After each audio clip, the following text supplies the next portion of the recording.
live in a 2-story townhome. It was the middle of July, and it was very hot in Kansas City. I was sleeping on the couch downstairs, as the upstairs is hot in the summer months. I was sleeping, and I remember a low, heavy, dark voice saying I must help Laura, my cousin, understand. I woke up startled by the deepness of the voice. You could even say a little bit scared. My dog, which hardly ever barks, was looking into the kitchen and growling, and then slowly he started to bark. He was watching something, and when I looked in the direction he was looking, of course I couldn't see anything. The light from the outside street lamp was beaming through the window, so it was somewhat light. He started to back away and follow the presence into the den, and then to the wall that was straight across from me. He was watching something, but of course, I still couldn't see anything. But from the way I woke up, in a startled state, I was somewhat scared to move. Like an idiot, I just stayed still and watched my dog follow this presence that only he could sense. He then started to go to the door, located on the wall across from me, and which opens to my garage, growling at the door. He would back up and then move closer, and then he started to smell under the door. Still, I was too afraid to move. I just stayed there and watched. Within 5 to 10 minutes of this, the presence seemed to have left. My dog stopped growling and was going from the kitchen to the wall, into the door again and again, as if to look for something. Finally, he gave up and just curled up at my feet, which have not moved an inch this whole time, and fell asleep. Feeling now that the presence had left the room, I went to the door, which led to my garage, and pushed on it to make sure the door was closed. Once again stating what an idiot I am, I did not dare to open the door. However, I didn't really have a choice, because that was when the door cracked open just enough that I could see the face and a body of a bloodied lady in a black robe. It appeared for 40 seconds, and I saw her long enough to make out that she had to be a nun. I just remember her face looking so badly bruised and beaten, as if she was hit with a bat or something damaging enough to give her a black eye. I turned away in fright, then opened the door completely to see that nobody was there anymore. It was like it appeared in a flash of lightning, then was gone. Just to give you some background on my house, the door that goes to my garage does not have a lock in it. Yes, this is dangerous, for if my garage door is open, anybody could just walk in, right into my house. Maybe this nun I saw was really a homeless person.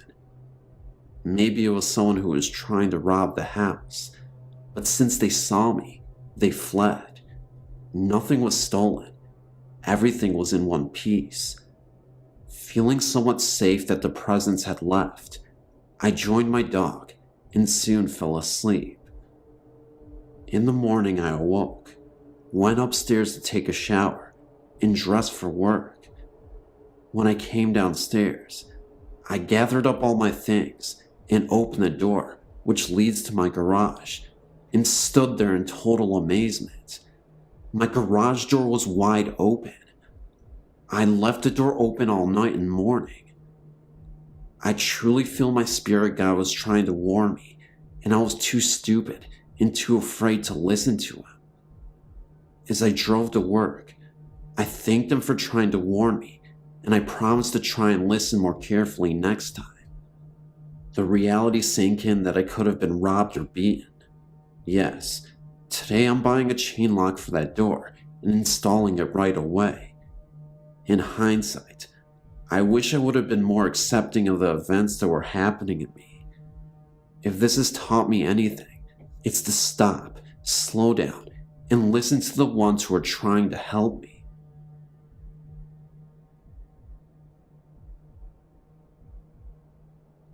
As a youngster, I was playing with my toys in the lounge, and suddenly, I had this great feeling of fright around me. So I went running into my mother, who was washing the dishes. She told me not to be frightened, as there was nothing to be frightened of. So she assured me and took me back into the lounge to carry on playing. But as she walked back to carry on washing, she saw a figure standing still in the hallway. It looked as though it appeared to be a monk in a brown habit, with his face covered by his hood. All you could see was his feet, which had sandals on. My mother walked towards it, and it disappeared into my mother's bedroom. But my mother always said how I must have sensed the presence of this ghost. Another time in the same house, it was nighttime, and I couldn't sleep, so I was just looking into space when 3 squares appeared on the wall. I thought that it must have been some kind of light shining in from the window, knowing full well that no light normally shines through, as we had blinds and curtains up at the window. I kept on staring at the squares on the wall. They didn't move or anything, but I felt really frightened like in the other story. I must have fell asleep, thinking about the lights on the wall. In the morning, when I awoke, the first thing I did was get out of my bed and go straight to the wall, hoping in the back of my mind that there wouldn't be any kind of marks on the wall where the square was. But I was wrong. Where the squares were, there were deep-lined marks, like holes that were pressed into the wall around where the shapes were. They looked almost like claw marks and definitely weren't there before. There is no logical explanation for this story, not that I can explain anyway. It was not possible for any light to come through the curtains, and there were no other kind of lights or anything on in the room or in the house. I've tried to come up with some sort of explanation, and I don't have one, and that happened about 23 years ago.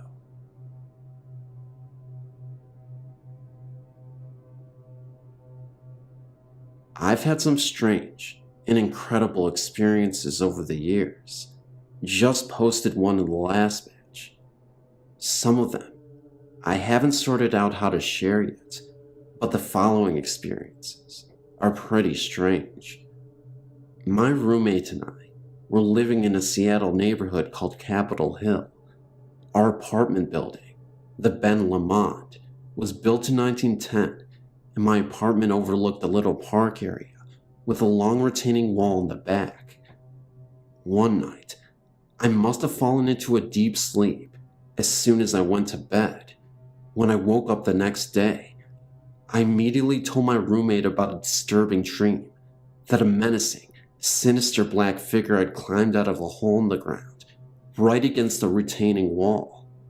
He seemed full of rage and anger, and was coming closer and closer to our window, and meant real harm. It was a very real, fearful thing. After hearing my dream, my roommate said she tried to wake me up soon after I went to sleep, but I was out cold. She said she heard something like a gunshot outside in the park and walked through a darkened apartment to the living room's bay window to see if she could see anything. She said she saw a man who was built like a tank, but fitting the physical description of the man in my room to a T. He appeared to be staring up at her. For whatever reason, I don't understand why she did this, considering she thought she heard a gunshot, but she shined a flashlight on him.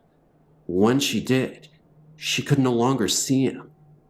Although she saw everything else, the trees, the ground, bushes, everything where she was standing was illuminated, but he had vanished.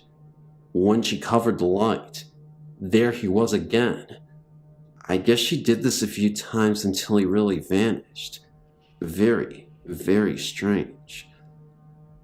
Another time I was staying in an artist's loft in San Francisco that was in a really creepy area on Market Street and 6th. I was in bed, just starting to get that semi-lucid feeling, when I woke with a frightened gasp. The only way to describe it is a flash vision. I thought for sure my throat had been slashed with a deep, long knife from left to right, and all this blood was pouring. I remember sitting up gasping, knowing it was fatal. Then on the news the next day, chills went up my spine when the anchor person said that someone's throat had been slashed at a hotel on 6th Street, right around the corner from where I was staying. Somehow, I must have picked up on the victim's fear, anxiety, and shock. Not really a ghost story, but still weird. Another time, a friend and I had an interconnecting dream. I dreamt one part, and she dreamt the other. They matched perfectly, and since we both dreamt this right before we were waking up, we assumed we had these dreams at the same time.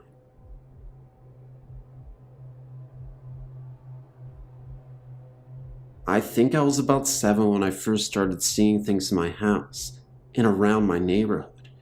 The first time I saw something was when my sister and I were sharing a room.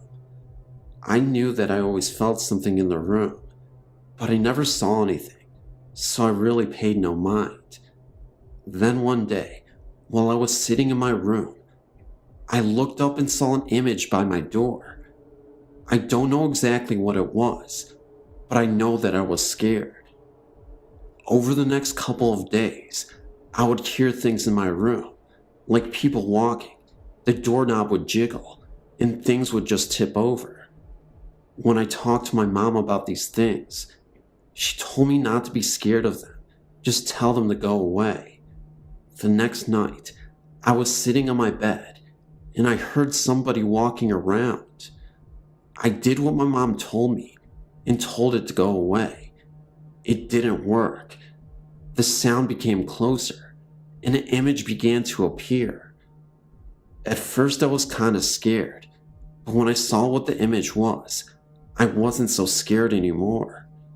It was a little girl, about 5 years old, who was lost. She was just staring at me for a while, and then she just sat down on the bed next to me. She was sitting next to me for about 2 minutes, and then she was just gone. For a few years, I wouldn't see anything, just hear things. When my older sister moved out, my sister and I finally had our own rooms. I stayed in her original room, and my sister moved to my other sister's old room. For a couple of months, things were cool, and then my sister woke up in the middle of the night and asked if she could sleep with me. The next morning, when I asked her why she slept with me, she told me it was because she was hearing people talking from the closet. Me and her had to switch rooms because she wouldn't sleep in her room. The first night, nothing happened, but the second night was completely different. I was hearing whispering and footsteps.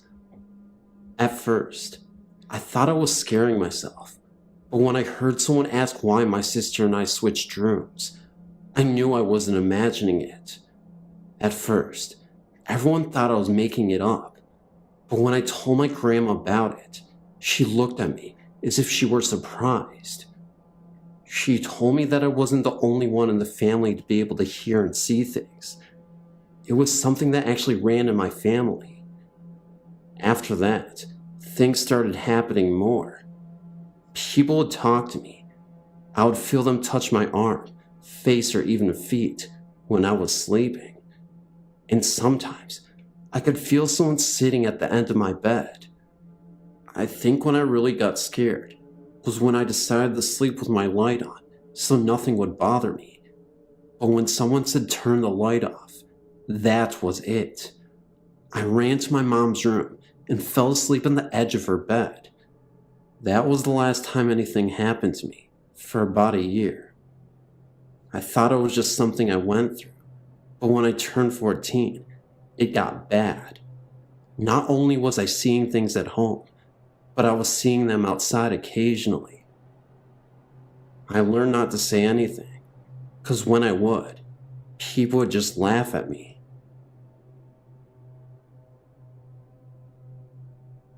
My family and I became aware of a particular area of a supposed haunting in the Jamestown, North Carolina area. We were intrigued by the article and wanted to investigate, even though we are people of faith. The article, which made us aware of the haunting, was in a local magazine and caught my two sons' attention after my wife read the article in a restaurant. The article described the following. In the 1920s, there was an accident in Jamestown near a certain bridge underpass involving two high school students returning from the local prom. From time to time, locals have reported driving by the area where the accident occurred and spotting a young woman dressed nicely standing by the roadside, needing a lift. The stories tell of a young woman named Linda entering the car and describing where she needed to be dropped. Upon nearing the destination, she vanishes. Of course, my wife and I are skeptical, to say the least, so, unaware of any peril, or should I say for a lack of knowledge or fear, we thought we would investigate with our two young sons, of 5 and 8 years. We arrived at the location, which is off the main road into the woods, about 100 yards. There is an old stone-blocked railroad underpass, located next to the now regularly used underpass. Both of the underpasses have been covered with graffiti in tribute to the stories of Lydia. The old underpass, however, has been overgrown with ivy and weeds and is relatively secluded to say the least. Nevertheless, we were determined to investigate despite the spooky nature of the claims. As we entered the underpass, the air became distinctly colder, which we all noticed. We all felt frightened and left after only a few moments. We got in our car and drove home. We thought nothing of the event until that evening. Strange things began to occur at about 2 a.m. Of all things, an old woody doll with a pull string began to speak in a toy box and would not stop. The electric van door opened and closed several times without any provocation. My boys thought someone was in their room. We thought we were frightened from our prior experiences and let our logical minds control. The house still seemed strange to me, and I had difficulty sleeping, even though my male ego would not let me admit my fear. Time went by, and although the supposed haunting events were less dramatic, they nevertheless continued for about a month. It came time for the van to have a regular tune-up, and we took it to the dealership. When my wife returned with the van, the trouble ceased. I don't know what we experienced exactly over that period in 2001, but it seemed real. My wife and I still question the validity of our haunting, but our youngest son still maintains that Megan, as he refers to her, often talked to him and was very nice. Anyway, it's a nice little story we often tell family members who don't think we're lost on cozy evenings. Hope you will enjoy.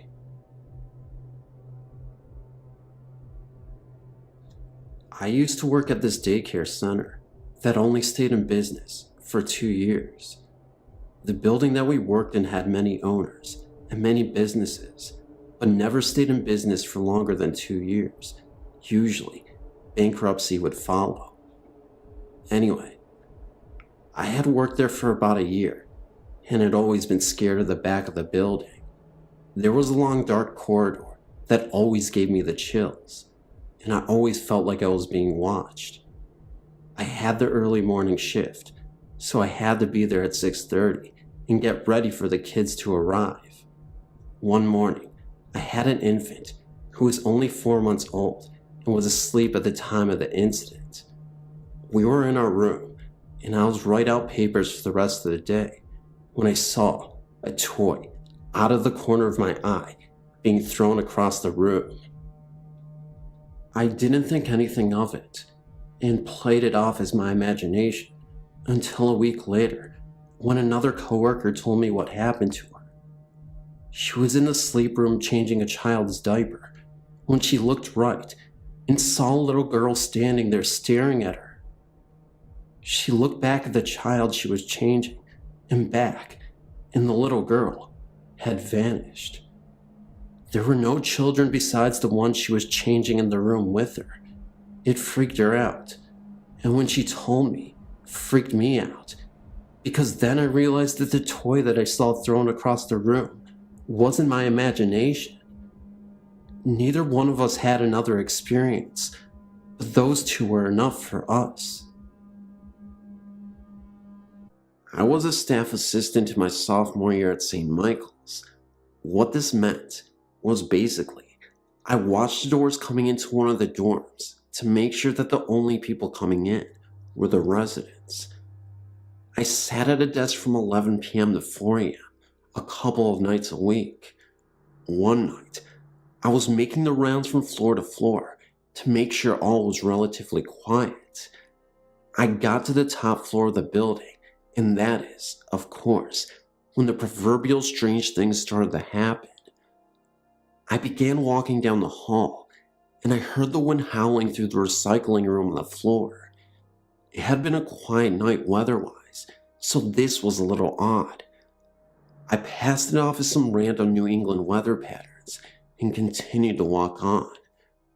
When I stepped in front of the first resident's door, it started to rattle like someone was going to come out. I stopped and waited, but the door just kept rattling, so I moved on. Then, the next door on the other side of the hall started to rattle as I passed in front of it, and then another door started to rattle also. Now there were 3 doors all rattling away, and it only started when I walked in front of them. I hadn't done this earlier in the evening, and I was wide awake, so it wasn't my imagination. What really startled me was all of a sudden, in the midst of all this door action, I had a feeling that someone was right behind me. I turned around me, and from the distance, I could have sworn I saw the fading image of a priest in all black slowly fade, but the doors kept on shaking, and the wind was screaming. So I ran the rest of the way down the hall and back downstairs to my desk. A check of the outside revealed that the weather was perfectly calm. I believe this is the oldest dorm on campus, so who knows what otherworldly beings reside there. The other thing that happened to me while I was there was sort of a strange religious experience, and I'm probably one of the last people something like this would happen to. I was driving home from my then boyfriend's, now husband's house, and heading back to my dorm at St. Mike's. I was at a stoplight, alone in the car, when I heard this deep, low, and gravelly male voice tell me that the second coming was going to happen soon. The voice filled me with dread and danger. It sounded like a lot like a voice that had been altered to sound lower, like when documentaries try to disguise voices of the people they interview. The light turned green, and I drove off. I then looked into the mirror without thinking, and I could have sworn I saw the same priest from the hall, sitting in the back seat of the car. I stopped the car immediately, looked back, and nobody was there. I felt like I was going crazy, because I knew I saw someone in the back seat of my car. About 2 minutes later, I started to think about what just happened, and got very scared. I talked to one of the priests at school the next day, and he felt this was a normal experience within the realm of St. Michael's.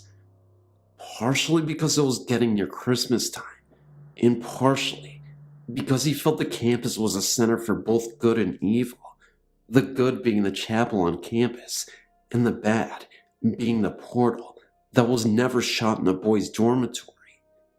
He confirmed the story about the pentagram and my location discretion without me bringing it up.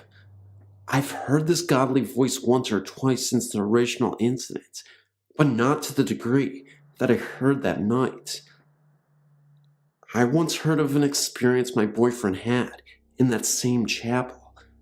He told me that on one occasion he was alone. He walked into the chapel, and under the huge statue, he saw two figures in cloaks praying silently under the statue. He's a complete skeptic when it comes to hauntings, and he insisted that there was nobody there at the time.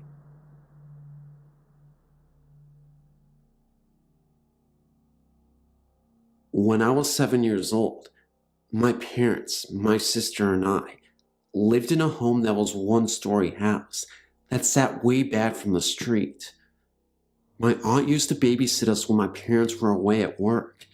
Anytime I got into trouble, my aunt would make me go into a little bedroom in the back of our house, and she would make me stay in there for hours at a time. I never knew why, but I was definitely afraid of that room, and the whole time I was in there, I would hide under the blankets too afraid to move until she came to let me out. One day, while I was playing in the yard, I found out why I was so afraid of that room. While I was outside playing with my toys, I suddenly got the feeling that I was being watched. I looked around me, but I didn't see anybody. I went back to playing, but I just couldn't shake that watched feeling. I turned to look at the house to see if maybe my aunt or sister was around, and I saw a woman in the bathroom window watching me. I know it wasn't my aunt or sister because they both have very dark hair, and the woman in the window had very light-colored hair. I don't know what to do. I was afraid to move. I stayed outside for the rest of the afternoon because I didn't want to go into the house. When my mom came home that day, I finally went inside. I didn't say anything to my mom or anyone about what I had seen. I was worried that they wouldn't believe me, so I kept quiet. My sister and I shared a bedroom, and that night, I woke up to the sounds of cupboards opening and closing, like someone was looking for something, and I heard glasses being moved around and the water being turned off and on. Well, being a little kid, I figured I was just imagining it, and as I lay there listening to this, I looked over at my sister, who was sleeping through this whole thing. The next morning, I asked my mom if she was up last night getting a drink, and she said no, but she looked at me kind of funny. That night, my mom had some friends over, and she sent my sister and I to bed early. My sister fell right to sleep, but I just kept thinking about what I saw in the window and what I had heard the night before. My mom and her friends started talking about a lady who had hung herself in the back bedroom of our house. I could not believe what I was hearing. My mom then went on to tell her friends that she hears noises in the kitchen at night. The next day, as I was playing in the yard, I saw the woman in the bathroom window again. I started to cry, and my aunt got mad at me, so she tried to lock me in the back room again. I was kicking and screaming that I did not want to go back in there, but she wouldn't listen to me. As I sat on the bed, under the covers, I heard the door swing open. I thought it was my aunt to come let me out, so I uncovered my head, but nobody was there. I then started to hear a squeaking noise, kind of like something heavy hanging from a window bar. It sounded like it was coming from the closet. The closet was a really big walk-in one. There was no way I was going to look in there. I just sat on the bed, listening to this noise, until my aunt came to get me. I later found out that the lady hung herself in the closet of that back room. I'm just wondering if anyone knows why she did this, and when it took place. Well, that's my story, and believe me, it is all completely true.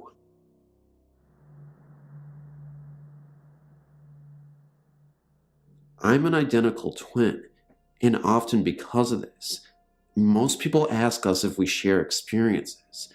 You know, they say, like on television. My answer is always the same. Sometimes. It's true that twins, on occasion, may share certain emotions, even though they may be miles apart. This is what my brother and I have known for years.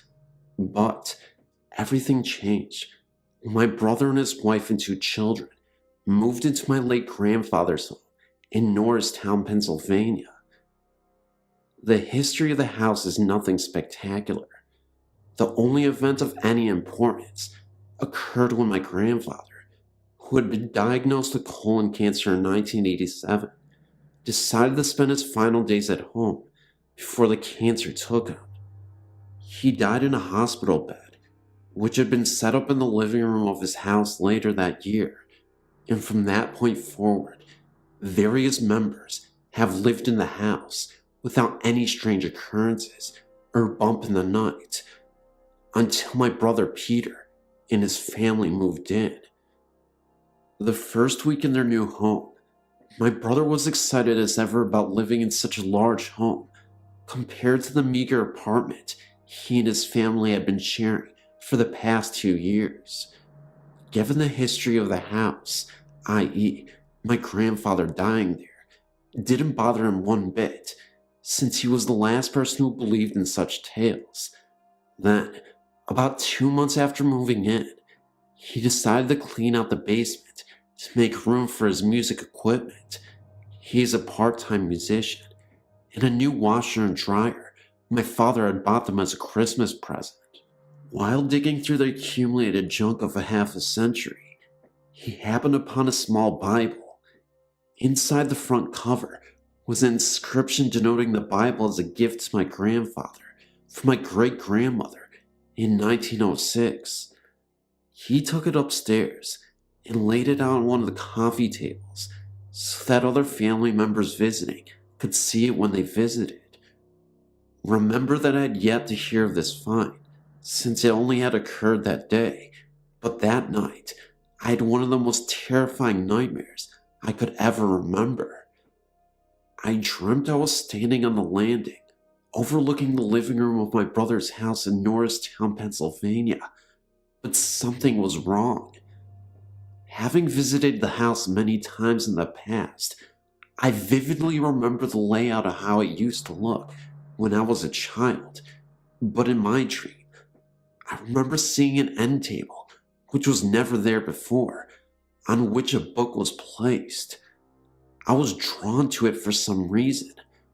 I slowly descended the stairs, even now, recalling how hollow my footsteps sounded on the hardwood floor as I made my way towards the table. As I got there, I looked down and saw that it was, surprise, a small Bible. Upon opening it, I saw there was an inscription made out to my brother from our father. This is where things got really spooky. I remember hearing my brother's voice behind me say, "This is mine, which Dad gave me. Please give it back."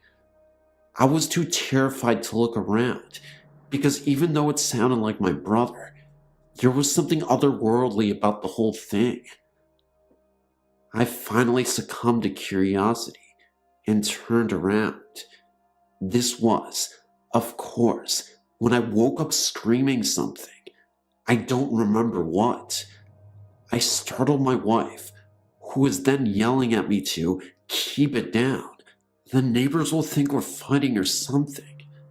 Later that morning, I spoke to Peter to tell him the strange dream I had, and that's when he told me about what he had found and who it really belonged to. I was startled beyond words. I told him I would be down in an hour. I live in Parksea, Pennsylvania, approximately an hour north of Norristown, to see the book. "Too late," he said. "Why?" I asked. "It's gone," he replied. The conversation went on from there about how he had placed it on the end table, an end table that he just picked up at a yard sale that day, but when he woke up, it was gone. I asked if his wife had taken it, but he said that it was impossible. They had flown back to Texas 2 days earlier to visit her folks and took the kids with her for the short vacation. After going around and around about what could have happened to it, as well as the strange dream I had and what the voice had said to me, in the end, we just didn't know what to say.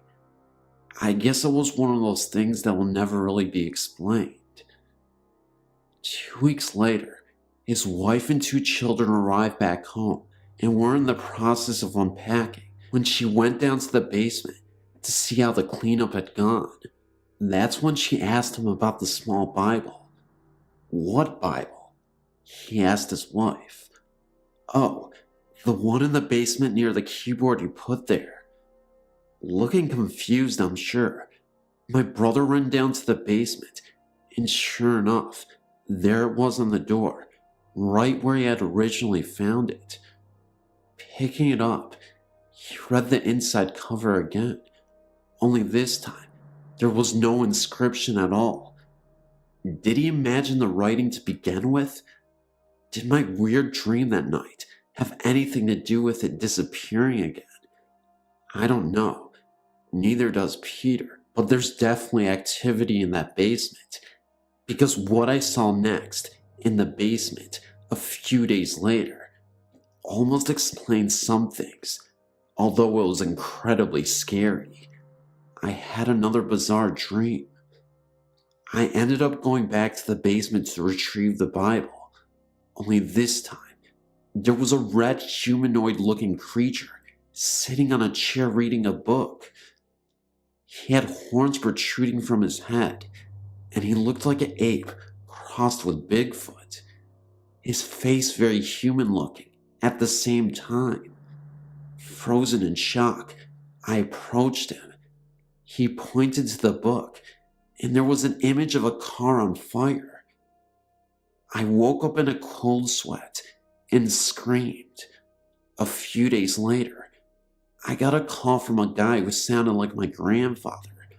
I kid you not, it sounded identical to him.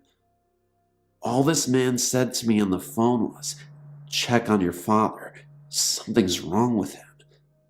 I later found out that my dad had been in a car wreck. The car caught on fire. He managed to escape alive. The most shocking thing, my twin brother had the exact same dream on the same night, same exact creature. I guess they say twins are inseparable.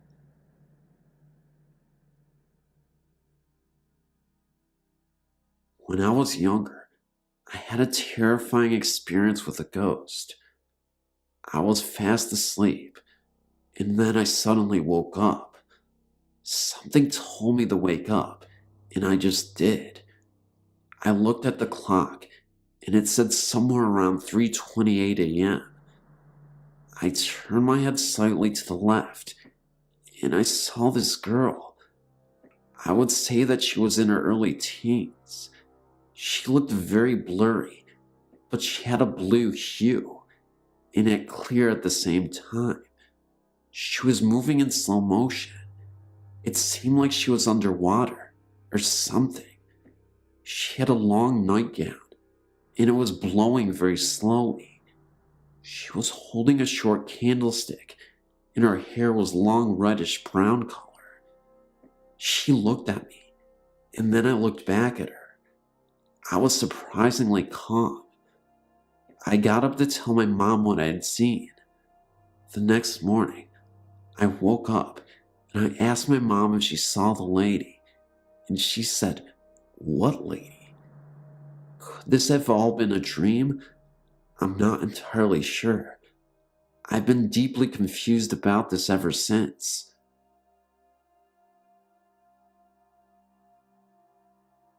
My house has always had extra company. It's been 13 years since we moved in here, and for a while, there were some really odd things happening. I was 10 years old when we moved in, and fell in love with the huge, empty attic upstairs. I would bring my toys and little sister up there to play with. She was around 8 at the time, so we had a lot of fun together. We brought our dollhouse up there and would spend hours making up stories and having fun. I would go up there and read by myself a lot because it was quieter than the rest of the house.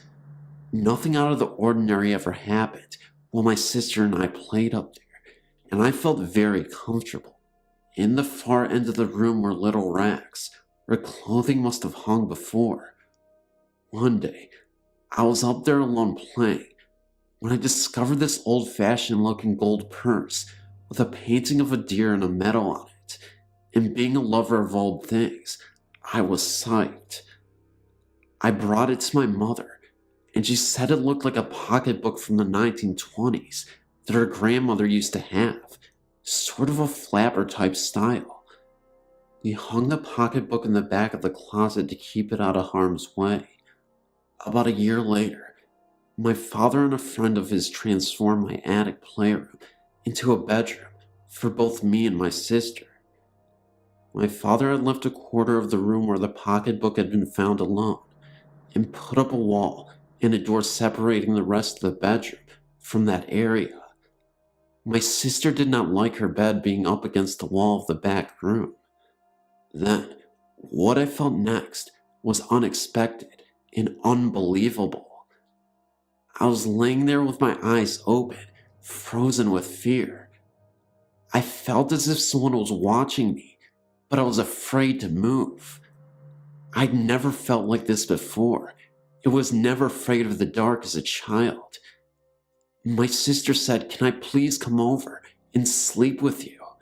Now, I usually said no to this and stopped being a baby, but I wanted her to come over, pretending to be reluctant. I said, "All right, but don't hug me," even though I really wanted to be. She ran over and squeezed me, and I squeezed back, and she said, "I'm scared," and I said, "Me too." And then boom, boom, boom. 4 loud knocks right on the wall, which our heads were practically up against. I could actually feel the vibrations from the wall. Then my sister, crying, said, "What was that?" I made it up. I said, "Me." I said, "Don't worry." I was trying to tell myself that it was me when it happened again. Boom, boom, boom. We both jumped up and ran downstairs at this point, into my parents' bedroom, and my father went up to see if there was anyone hiding up there. No one was. However, my sister refused to go back up there and slept with my parents. I, however, went back up there scared, but mad that my favorite place was trying to kick me out. I felt almost betrayed and hurt, so I stayed up there for the whole night, refusing to leave, but hoping it would not try to scare me. It didn't. My sister would make attempts to sleep up there later, but would always run downstairs at some point. I couldn't blame her, since most of the time I really wanted to join her, but never would. Over the next several years, I often heard whispering and the doorknob being wiggled as if someone was trying to get in. At first, then it became a game. The doorknob would wiggle really fast, and I would say, "I'm trying to sleep," and it would stop, and then I got used to the weird noises. It's 13 years later, and in that time, I've had many friends tell me that they heard whispering or tapping on the wall, or someone breathing in their ear. To which I say, "I told you there was a ghost in my house." But it sparked my interest in the paranormal, in which I'm an avid believer because of my ghost buddy. I don't know if the purse actually belonged to the ghost, but the house was built in 1940, after the flapper times. But my mother did tell me that the old man who used to occupy the house had 2 wives who both passed on. Whether or not either of them died in this house, I don't know. The purse may have belonged to one of them. There is a log cabin in Ohio, and it is said from previous owners that there are many paranormal activities and images that go on during all hours of the day and night. One family that owned the cabin between 1989 and 1994 had many paranormal activities happen in the few years they owned the cabin. They heard glass shattering, doors opening and closing, and felt the presence of something strange within and out around the house. In one instance, a young mother woke up one night and found herself to be thirsty. She went into the kitchen to make herself a cup of tea to help her relax and put her to sleep. She was then grabbed by the shoulder and thrown into an old rocker they had in their living room. She was in so much shock that she ended up fainting and passing out in the rocking chair after having a panic attack. She ended up being knocked out the entire night and could have sworn she felt like a presence was holding her down. Before she completely fell unconscious, she could have sworn that she saw an outline of a shadow right in front of her with the most evil energy, and when she was out, she had the image of a man with a dark face screaming at her without sound. It was a bearded man, and his eyes were completely black. The next morning, when her husband awoke, he found her wide awake in the chair and asked her what had happened. She asked him to check her shoulder where she was grabbed, and then he found nail prints in his wife's skin. Since then, they've moved out of the cabin, and a few couples have moved into the house, but moved out, leaving all of their belongings inside the house within a month's time period. It is said that if you go to the cabin and sit in the old porch swing, you will feel an old presence of something that doesn't want you there, and on some occasions, you will see a shadow or outline of a person watching you through the window.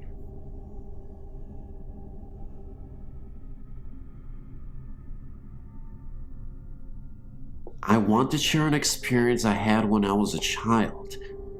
I grew up in Newcastle, Australia, about 2 hours north of Sydney. As a child, I was very scared of anything supernatural, ghosts, monsters, skeletons, anything. When I was 7 years old, my bedroom was at the end of a long hall. On the other end was the top of a staircase that led to the basement of the house. One night, I was woken by strong winds outside. My bedroom door was open. I always slept with the door closed. I looked down the end of the hall and saw my mother dressed in her nightgown, holding a hurricane gas lamp. She was walking down the stairs. Her robe was white, and her hair was up in sort of a reddish color. I thought that the power had gone out, and my mother was going downstairs to get other lamps for us to use. Our house was high on a hill and was often damaged by storms. Often, we would get up and check the house for damage during bad weather. As a child, this was quite exciting. I quickly jumped out of my bed and went into my parents' bedroom. To my surprise, my father was still in bed, and I woke him. I asked him why my mother was going to get the lamps. He looked at me like I was on drugs, told me to go back to sleep. I then asked if he was going to help my mother. He replied, "What are you talking about? Your mother is in bed." I noticed my mother in bed and was totally confused. I went back to my room, closed the door, and never thought of it again until 7 years later. I do not know why I did not think of it again until I was 14. I thought back and realized that my mother didn't own a white nightgown. My mother's gown for purple velvet. It was in the 70s, and my mother had short black hair, not long red hair. I told my mother about this, and the woman I described was her mother, who had died before I was born. It seems like she was checking up on me, I guess.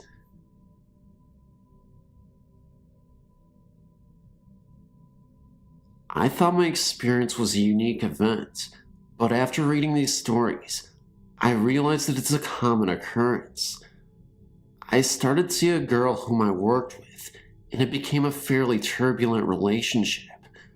We used to clash a fair bit, but her sex life was absolutely fantastic.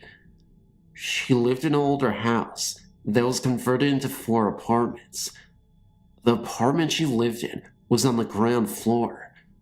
I have no exact idea of the age of the building, but it is in a Sydney suburb of Kimberley, very close to the Sydney Harbour Bridge. It is one of Sydney's oldest suburbs and was frequented by convicts, English soldiers, and working class people during the early days, but it is now one of Sydney's most high-class suburbs. Anyway, often I would walk into her room, and it often felt as though I was walking into someone or some heavy weight. There was always a heavy energy or weight around the entrance to her room. It used to freak me out having to get up and go to the bathroom at night. This went on for a few months. Our relationship was getting worse, and we argued more and more.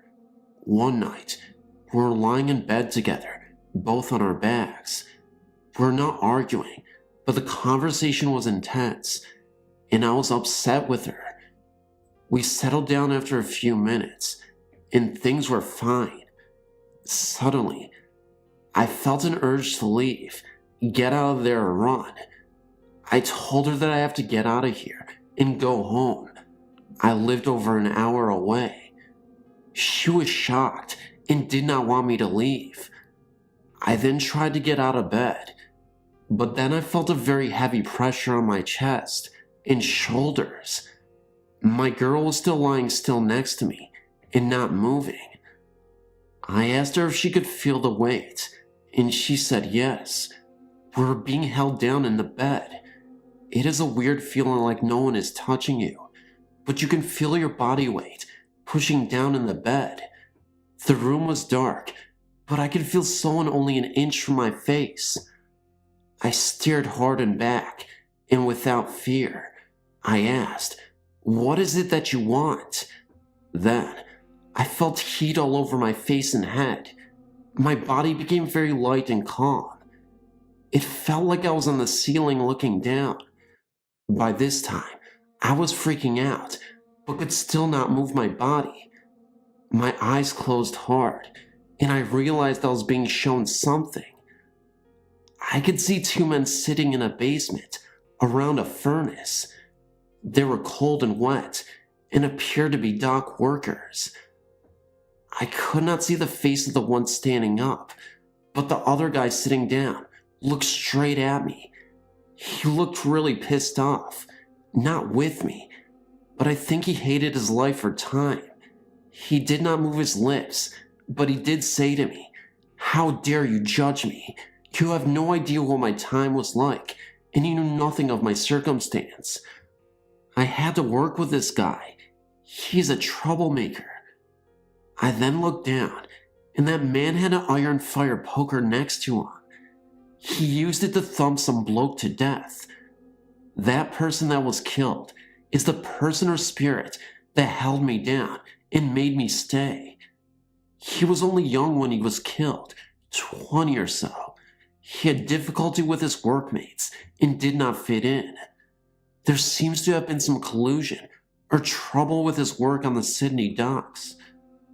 By the appearance of his clothing, it seems to be in the 1800s. Cannot specify a decade though. I then told the murdered man that I did not want to get involved. He was getting agitated. I felt bad about what I did next, but I had to do it. I cast his presence out and unwelcomed him.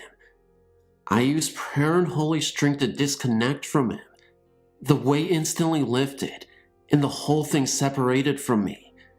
It became like the room was cut in two. They were still there, but I was now on the living side. I feared that I had not cut them off completely and called my brother on the phone. My brother is a devout Christian and has had experience dealing with the spirit world. We both together cast the entity out. It completely went away. I went back to bed. My girl was not shocked at all by this event, which surprised me. After about a half an hour, I was drifting asleep when I dared to check in on the spirit again without engaging it. He was upset and cowering in a corner. I felt really sad for him, but I just could not get involved any further. The next day, my girl said that the spirit had been there for a while. She didn't tell me because I might freak out. Her ex-boyfriend, who was a complete skeptic, was terrorized by the same spirit until he never went back to her house. They just broke up over it. We soon broke up. She claims she is happy to live in the house, and the spirit does not harm her. Personally, I think the spirit is a jealous guy who acts like a controlling child. But hey, how can I judge someone that could be 200 years old?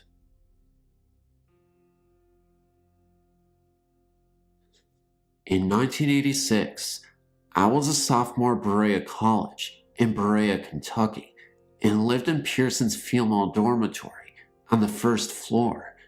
The dorm room was small, with a loft reached by a ladder. Underneath, we had a love couch and a couple desks. My roommate was a long-haired Pentecostal holiness church girl named Becky. Becky went to church every Wednesday and Friday, as well as Sunday mornings. She had been raised to wear only dresses and skirts and to never cut her hair. A Vietnamese-born man named Keoli, who was a foreign student photographer, went to her church. She would tell me stories of how he'd stand up to witness her in church, about his childhood experiences, and about how he was once a devil worshiper. He would go on and on about how he wanted to be saved by Christ and such. He had a very obsessive crush on Becky. She sort of was flattered at first, but he began to follow her around campus with his camera, and he'd tell her that she was going to be his wife. He wouldn't take no for an answer.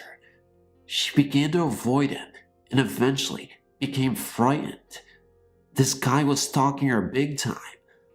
I remember once running into him on campus and trying to reason with him. A few minutes into the conversation, I realized that he was really disturbed and crazy.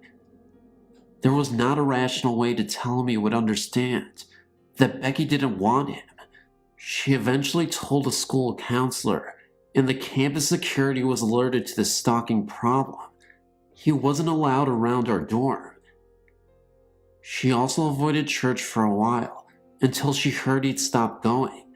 Meanwhile, I began having strange experiences in the dorm room. I often took an afternoon nap in the loft, and my dreams began to get creepy. I had a recruiting dream that I discovered a satanic cult under our dorm's front porch, and the group noticed me looking at them and began to chase me. One day during my nap, I dreamt I was in my own dorm room, and I stood looking at Becky, who sat on the love seat. Around my neck was a huge snake, like a boa, hanging down. I said, "Becky, there's a huge snake here in my neck. Quick, get it off me." Suddenly, the snake broke up into 20 or so different snakes, hissing and moving, and they all began to slither away from me and around us in the dorm room. Becky disappeared, and I noticed I was alone. Next, the room began to swell inward around me and became alive with an evil presence. I countered this by yelling at the room, "I love you," thinking that since this was my dream, I could change it around to lightness and God. But the room responded by swelling closer around me with hate and regurgitated my words straight back. "I love you," in both a deep, guttural, and hideous voice, which vibrated in several low tones at once. I was horrified and ran out of the room, only to be chased once again by the reoccurring group of satanic people from other nightmares. A few days later, I was once again sleeping on my loft in broad daylight between classes. I began a nightmare again, this time of being surrounded by negative energy shadows who wanted to harm or steal my soul away from me somehow. Suddenly, my loft was full of stuffed animals, all floating around my head, just floating in the air alive and looking at me. A lion floated before me, smiling, right in front of my face. He just smiled this horrible, hateful, ghostly grin directly at me. I could feel the daggers of his attention. It was eerie. I raised my arm up and knocked this thing away from me, off the loft towards the floor at the base of the ladder. I looked at the floor below, and he was still there, his mangled head smiling up at me, still with that evil grin. I jumped down the ladder hard, knowing my feet would stomp him. I didn't look, but ran away, out of my dorm, without looking back. I opened my eyes, wide awake. The sound of a blood-curdling female scream rang loud in my ears, even with my eyes open and thoughts focused on being awake. I mean, this scream continued loud inside my head as I looked around me, wide awake. Never before or since I've ever experienced this phenomenon. About a week later, my roommate Becky sat talking to me in the rocking chair. We were just gossiping about people, classes and such, when suddenly she fell to the floor in a fetal position. She was in so much pain, she couldn't move or talk. I rushed her to the hospital. After a Foley catheter was placed, numerous blood tests, an abdominal series, an examination from head to toe, with an overnight stay, they found no reason for her pain. She had screamed all the way to the hospital and through most of her ER visit. Nothing. We could find no reason. This summer came, and Becky and I split up as roommates. We both went to different towns during summer months and returned to school with separate roommates in different dormitories. This year is when something really wild occurred. Coley didn't know that Becky had moved from Pearson's Hall, so when our school semester started again, he began to stalk our old room again. The new girls who lived there were in for a big surprise when one day he wandered into the locked female portion of Pearson's dorm and entered their room. Luckily, both were in class and the room was empty. He locked himself in that old room of ours and wouldn't open the deadbolt for several hours. He began to flip out, cursing and calling out satanic spells, cursing the room and calling out to Becky and just mumbling evil spells. Security, police, and all sorts of folk were called to the dorm room. An interpreter came to get him out of there. He was actually taken away in a straitjacket, expelled, and sent back to his country. I've wondered if all along, that years before, if all of his focused energy on our room and on Becky had caused my nightmares and her sudden unknown pain. We're being attacked by God knows what at all times. Thank God Becky, or I, or anyone were out of that room when he finally came to collect.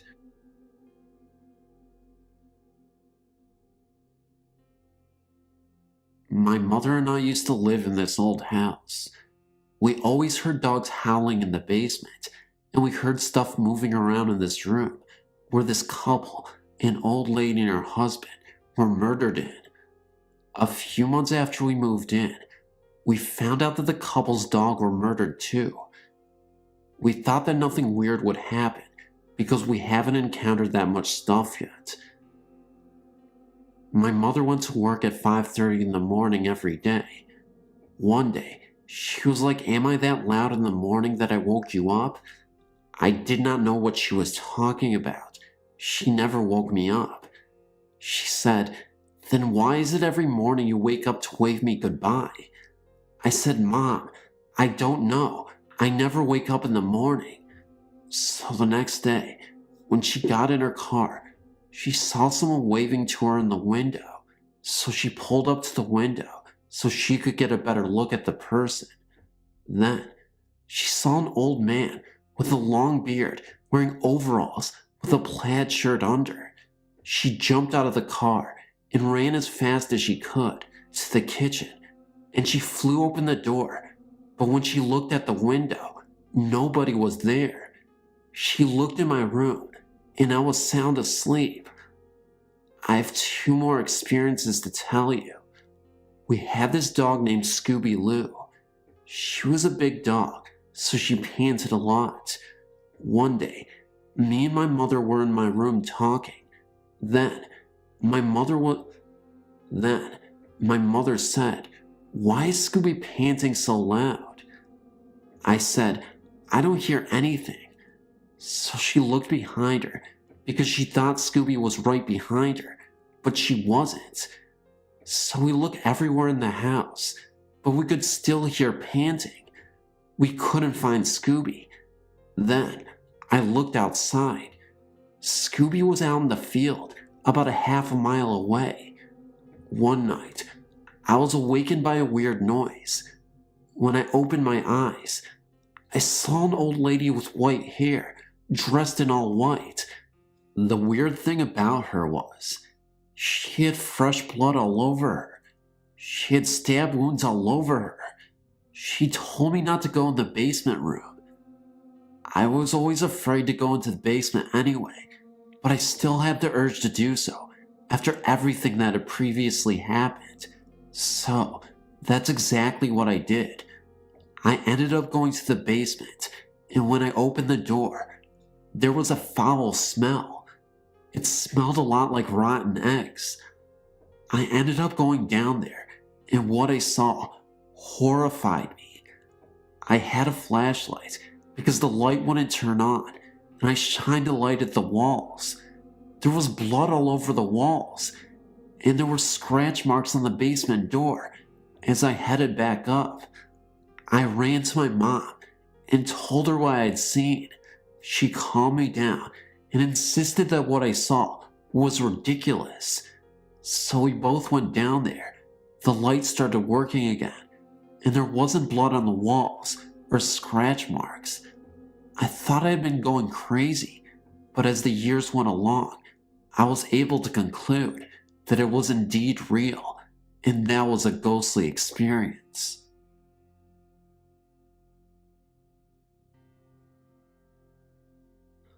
I lived in Indianapolis, Indiana, for over 9 years.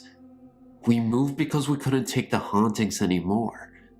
The home belonged to Bob and Mary. They were my hubby's great aunt and uncle. Mary died in the home, and a few months later, Bob died in the hospital, both of old age.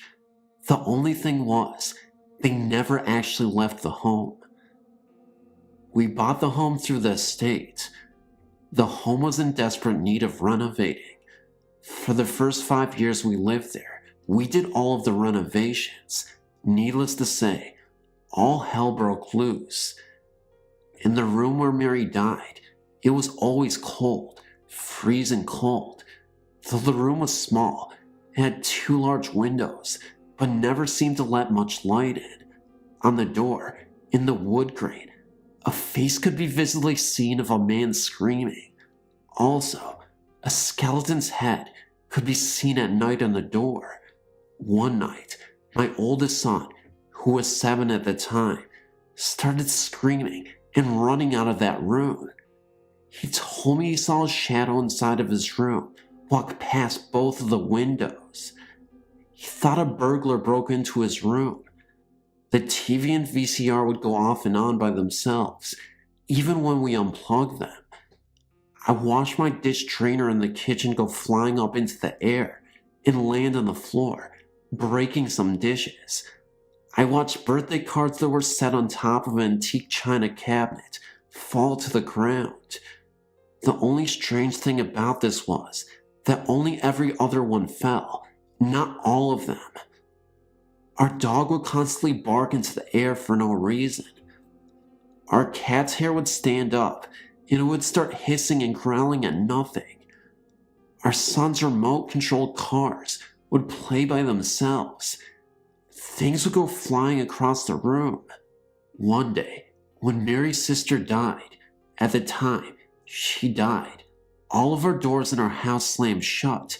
No windows were open at that time, and our relatives that were visiting witnessed this. Things would always disappear, then reappear a few days later. We always heard people call out our names, but no one would ever be around to have called out to us. One night, my youngest son and I heard a little girl crying outside of the house. It was around 2 a.m. We looked out of our windows, but never saw the little girl, even though we could still hear her crying, "Mommy." One day, my youngest son was looking out of our huge picture window in the living room when he saw a strange-looking man coming around the kitchen from the glare in the glass. When he turned around, he watched the man walk past him and towards the hallway, then disappear. Many of our friends and relatives have witnessed a lot of the hauntings in this house.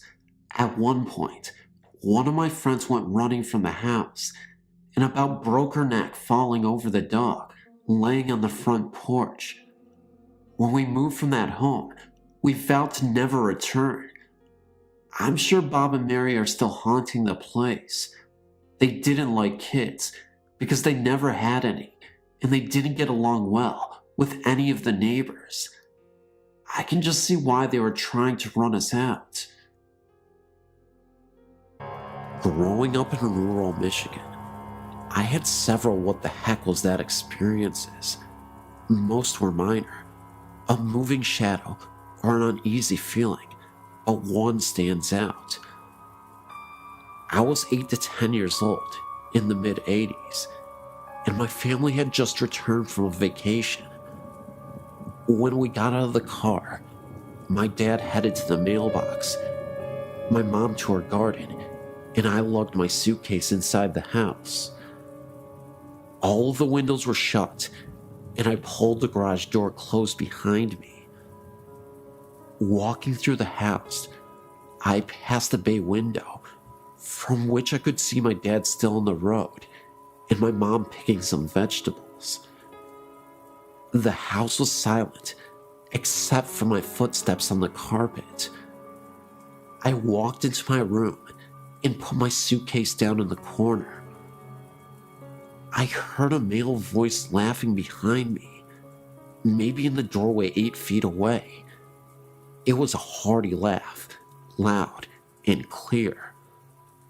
I spun around, and there wasn't anyone in the doorway. I ran back to the garage, through the door, and outside. My father was just grabbing his suitcase from the car, and my mother was pulling weeds. I wasn't scared when I heard the voice, but not having a tangible body to put it with did unnerve me a bit. Following the event, I was able to forget and had no issues in the rest of the house. It was only after I got older and interested in the paranormal did I realize that I must have had a run-in with something. About 2 years ago, I bought a 126-year-old, 8,000 square foot mansion in Missouri, just outside of Kansas City where I grew up.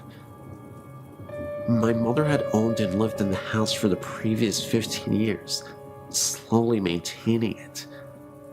She had done a great job maintaining its mid-1800s character, slowly bringing the woodwork back to life, adding insulation, and replacing all of the plumbing and wiring. I mention this because I've heard that a disturbance in the environment can cause spectral activity to begin. I'd seen the house only once, as I live over 2,000 miles away, but I fell in love with it immediately. The first night I stayed over, I woke in the middle of the night to huge blobs, about a dozen, from golf ball to basketball size, floating around the room I was sleeping in. This is the one and only time I've ever experienced anything like that. I closed my eyes, said a prayer, and fell back to sleep in time. I said nothing to my mother the next day until she asked me, "Well, did you see the blobs?" One of the workers stayed down there the other night and said he wouldn't stay in the house after dark because of the blobs floating around him. She had not seen them and still hasn't. However, the previous owner told my mother a few years later that he loved what she had done to the front room, but he could never stay in there while the house was his because of the blobs. During the summer of 2007, I went back to see my family. I stayed downstairs again and had several things happen. It is important to note that I've never felt in danger, only uncomfortable.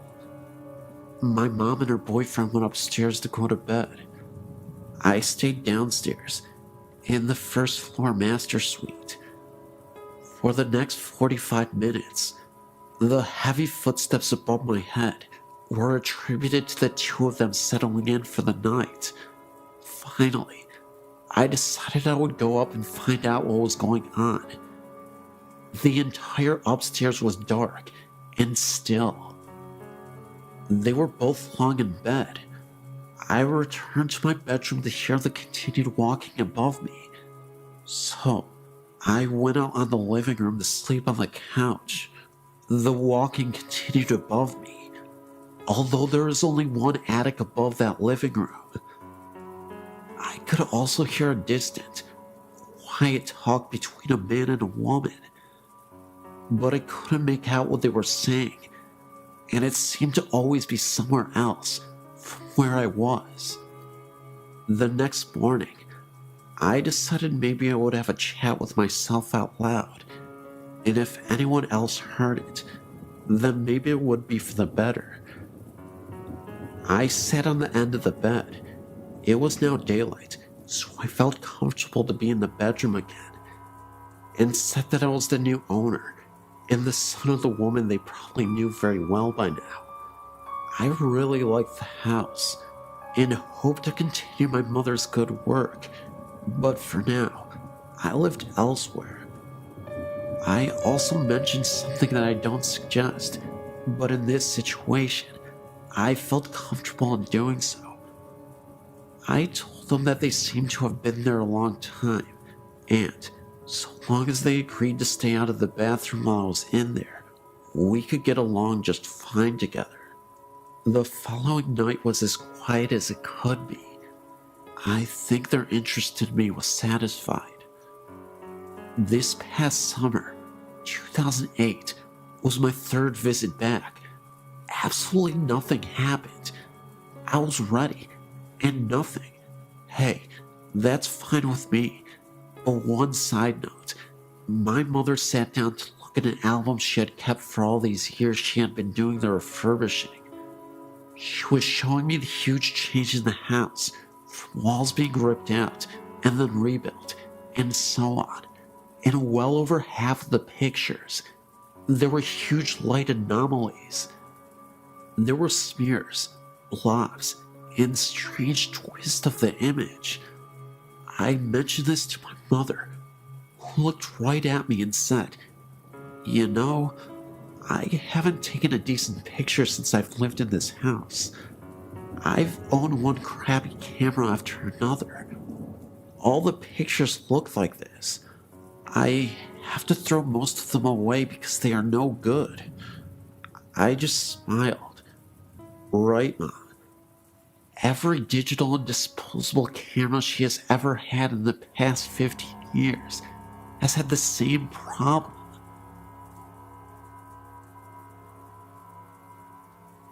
I grew up with a mom who is wicked, and she is very psychic. She has told me accurately if a lover and I will break up, when, if I'll meet someone new, and accurate descriptions of people I'll meet. My mother told my roommate that the child she was having would be a girl, and she was correct. My mom, to my amazement, is the real deal. On Halloween, our house is the most popular because the altar my mother sets up outside is very real. It's very fun, and I grew up with an easygoing view of the paranormal. I do tend to be very logical, and I believe in a paranormal experience if it does not seem like someone is BSing me. I keep my mind open. My mother does have headaches if she is around haunted houses. She has migraines that will make her sick for days after being in one. She's had this happen to her several times in her life, including once when I was a kid. A few years ago, when I was 23, I started having heart palpitations and tachycardia.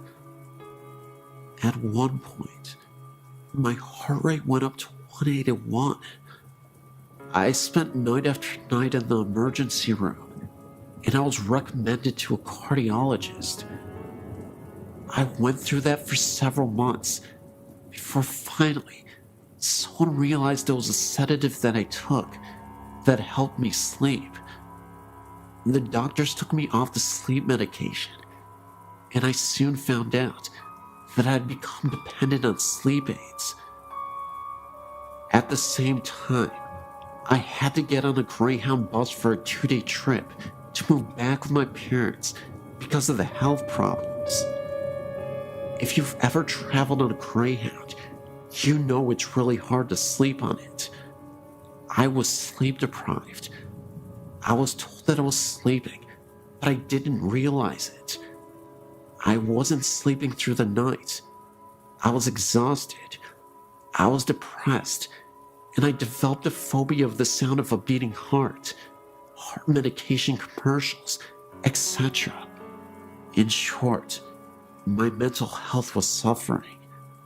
I had to make the choice to go into a psychiatric ward because it took a month to get an appointment with a psychiatrist. I didn't want to wait that long. The ward was in a regular city hospital. All the patients were quiet and were there to heal.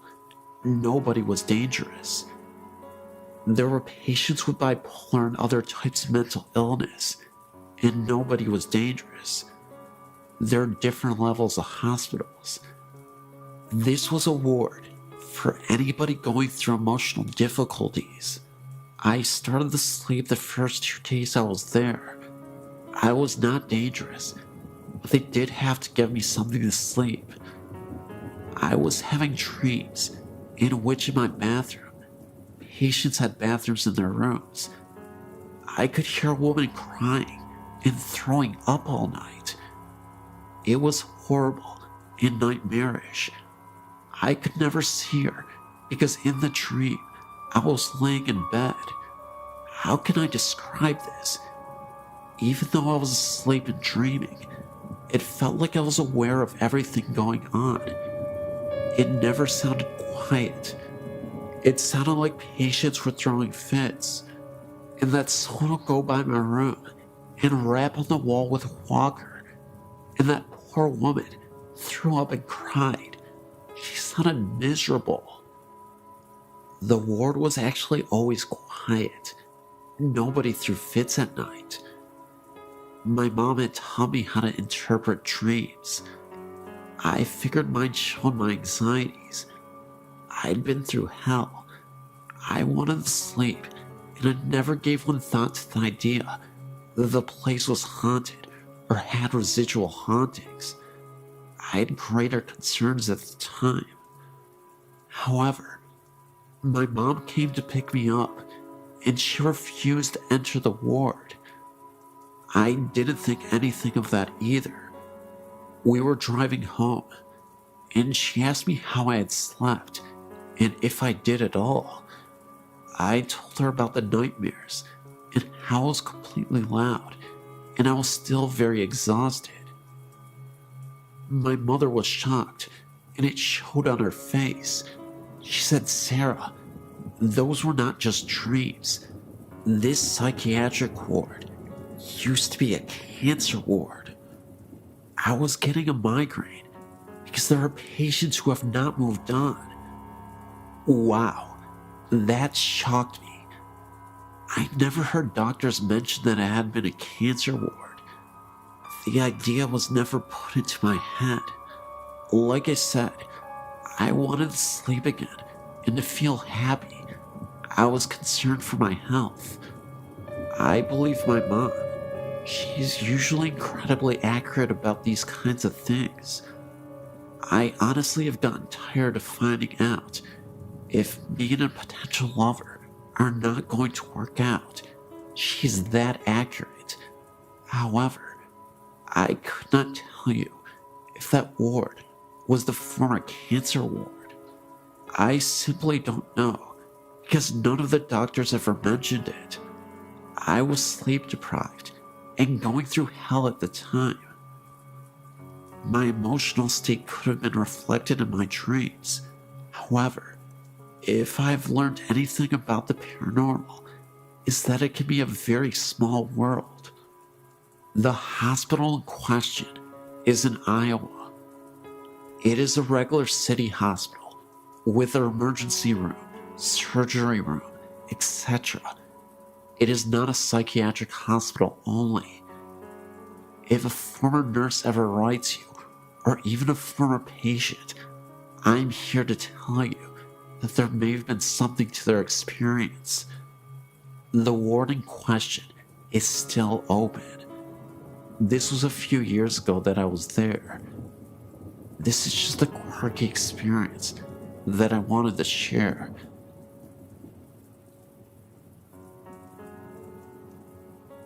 My story has been going on for a couple of years now. When I was 9, we moved into our house. It's a nice little place, backed by a large ditch. Behind the ditch is a large forest that I used to play in. The house itself is unremarkable. It's 3 bedrooms. The master bedroom is the first room you come to when you open the front door, straight in. To the right, there's a door to the garage, and to the left is the room we use as our living room. To the right of that is the dining room, with an entry into the kitchen. From the left of the living room is the hallway, with the bedrooms and the bathroom. From the time when I first moved in, I've never liked the bedroom at the end of the hall. It has a window that looks out into the front yard. The room I shared with my sister has a window that looks out into the backyard. I'm not sure what it is about the room, but it's a creepy feeling. I was around 11 when my older sister moved out.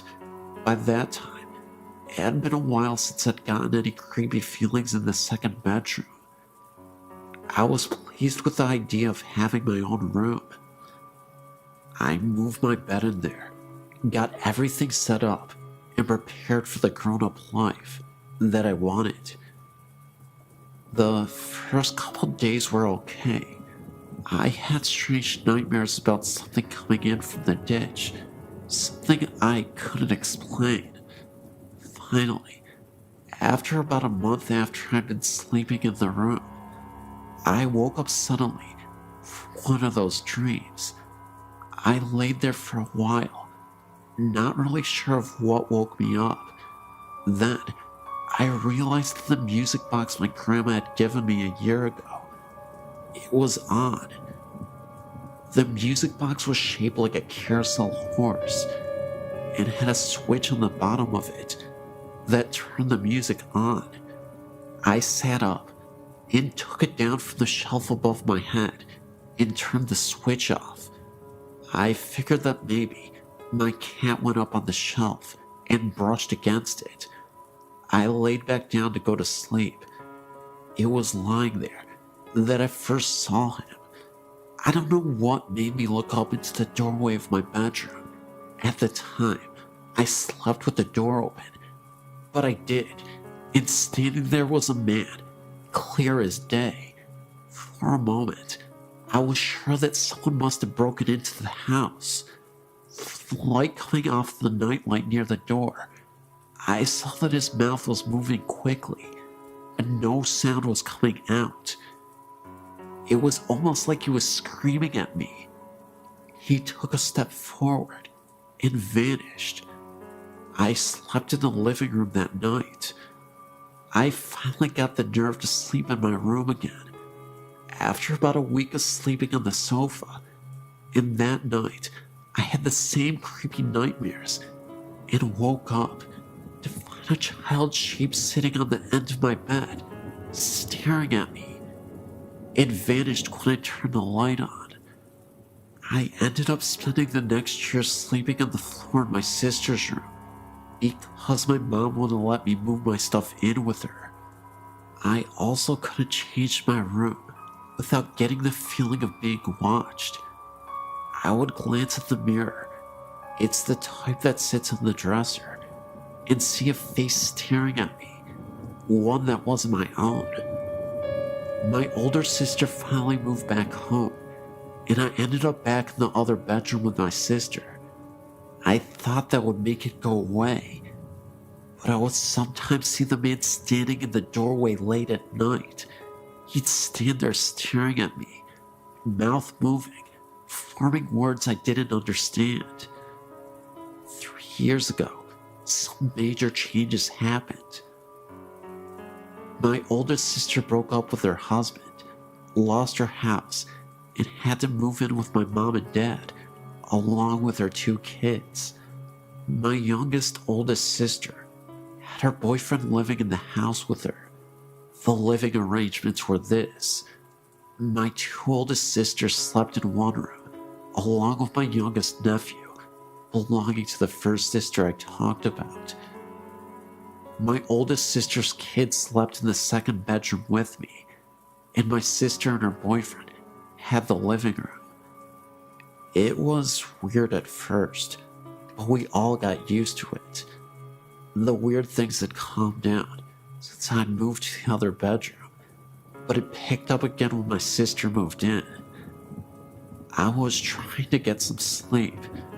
It was around 1 in the morning, and I saw the child's shape again, but this time, it was sitting at the end of my niece's bed. I sat up, but before I could say anything, my niece woke up screaming. She said it was a nightmare, and I had a feeling it was probably the same one I had when I was younger. They moved out last year, and things calmed down for the most part, until my oldest sister moved away. I now had a bedroom all to myself. I was trying, once again, to get some sleep. I've always had trouble sleeping in this house, and I looked at my doorway, and the man was standing there, but this time, I could hear him whispering. It was gibberish. I turned over and pulled the pillow over my head, but the room got so cold, I ended up turning my TV on and closing my bedroom door. Another time, I was messing around with a couple of the other teenagers in the area. We were crossing the ditch and going over to the woods behind the houses. The way we cross is there's an area with 2 large pipes that stick out in the water. Surrounding the pipes are these rocky things that you can slide down, but also grip with your hands. They're kind of smooth and hard to hold when wet. We were coming back. The others had crossed just fine. I was the last one over. The first thing that happened that was really odd was my hand slipped and I started sliding down. I felt as if someone had grabbed my arm and stopped me before I reached the water. I was about to step down into the water to get across when I heard someone yell my name and say very loudly in my ear to stop. I looked down and there was a snake in the water, right where I was about to put my foot. My friend came back across and got rid of the snake. I got home okay. When I went to take a shower later that night, I looked at my arm, and I had a hard handprint bruise on my arm. I don't know if it was one of the ghosts from the house, but something stopped me from falling and from getting bitten by the snake. So, I guess even if the ghosts scare me, they're looking out for me too. Bonito City, a rather grand name for the cluster of log buildings that housed a saloon, post office, schoolhouse, church, general store, a hotel called the Mayberry House, and a number of comfortable residences. Set amid lofty peaks 12-mile northwest of Rizzuto, apple orchards and livestock of the Bonito settlers flourished in the 7,000-foot meadows at the edge of the forests. Trout fishing was excellent in the Bonito River. God was in his heaven, and all was right with the world, or so it seemed, when two events took place that would cause the serene and pleasant community to literally disappear. The centerpiece of Bonito City was the 2-story log hotel called the Mayberry House, operated by Mr. and Mrs. John Mayberry. They had 3 children, John, Eddie, and Nellie. On the night of May 5th, 1885, the Mayberry House leaped into the record books with one of New Mexico's most bizarre crimes. Earlier that evening, a number of miners ate supper there and left. Only 2 guests had rooms, Dr. R. E. Flynn from Ohio and a youth named Martin Nelson seemed to be pleasant and inoffensive roomers. All were in bed by 10 o'clock. About 1 o'clock in the morning, Nelson arose and knocked on the bedroom door of the 2 Mayberry boys. John awakened and opened the door, at which point Nelson fired 2 rifle shots, killing him instantly. He then turned on the 7-year-old boy Eddie, who was screaming in bed. Nelson killed him with a single blast. Dr. Flynn, hearing the shooting, rushed from his room and was shot through the head. John Mayberry, after hearing the screams, was making his way up the dark stairs from the first floor when a shot through the heart dropped him on the landing. Blood was everywhere. Mayberry's daughter, Nellie, appeared and was shot through the side and left for dead. She later recovered. Miss Mayberry ran upstairs where Nelson shot her in the chest, but failed to kill her. She stumbled downstairs with blood streaming all the way to her feet, leaving bloody footprints visible on the stairs, even years later. She fled to the nearest cabin for help, but Nelson followed, executed her, and threw her body into an irrigation ditch. Nelson, the saloon keeper, no relation to Martin Nelson, appeared on the scene, grappled with the youth, who was no match for the murderer. Mark Nelson shot him to death and left his body bleeding in the sandy street. The next victim was a storekeeper, Herman Beck, who came out to learn the cause of the gunshots. Nelson killed him with 1 bullet. Bonito's terrified citizens locked themselves in their homes until morning, while Nelson roamed at large, finally climbing up a nearby mountain. Next morning, as Charlie Berry, Rudolph Schultz, and Don Campbell were standing in the street discussing the murders, they sighted Nelson returning down the mountain. He saw the man, brought up his rifle to fire, but was an instant too late. Berry failed him with a bullet through the heart. Nelson's last shot went harmlessly into the air as he fell. Total fatalities were 8 killed, including the murderer and one wounded. It was years before the people of Bonito City recovered from the shock, and for 15 years, nobody set foot in the log hotel. Folks said it was haunted, told stories of shrieks and groans in the dead of night, of seeing lights flicker from room to room, or hearing muffled shots. Those who peeped through the dusty windows could see the bloody footprints left by Miss Mayberry's feet. The murderer was buried at Bonito, with his head pointed down. Folklore say that this custom was to prevent the buried persons from walking as a ghost. The victims were also buried in Bonito, side by side of each other, and a reasonable distance away from the murderer Martin Nelson. Gradually, Bonito City died. The final blow came when the railroad arrived in the desert below and took a businesslike approach to acquiring water rights in the Bonito Valley, and later on, buying out the land in which the remaining residents of Bonito City lived.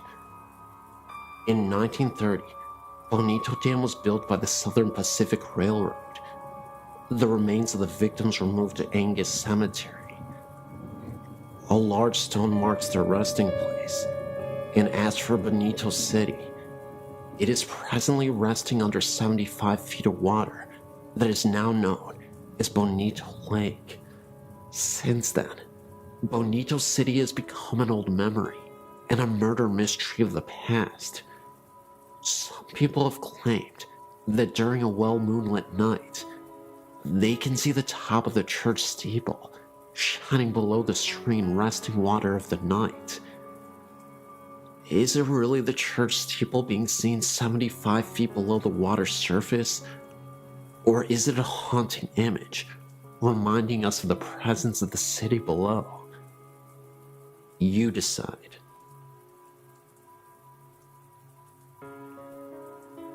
In early November 2006, I went over to visit my grandparents' house and my grandpa wasn't feeling well. He eventually went to visit the hospital.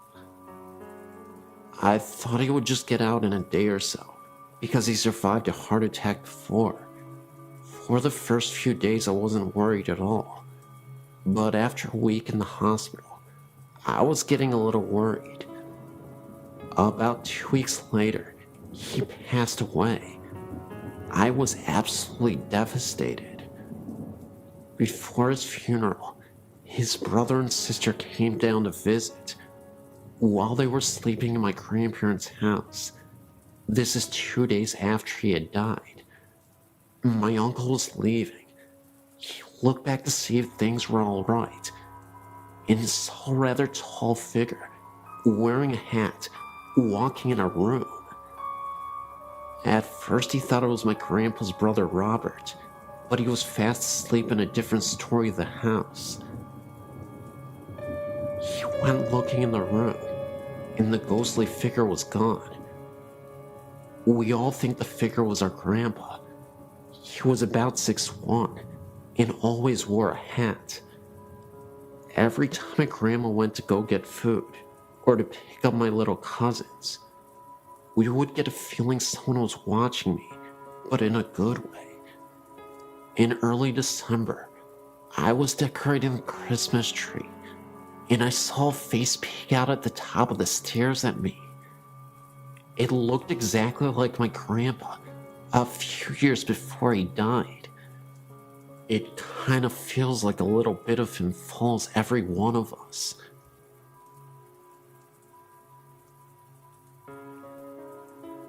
All of these accounts have happened in Lake Havasu, Arizona, each in a different house.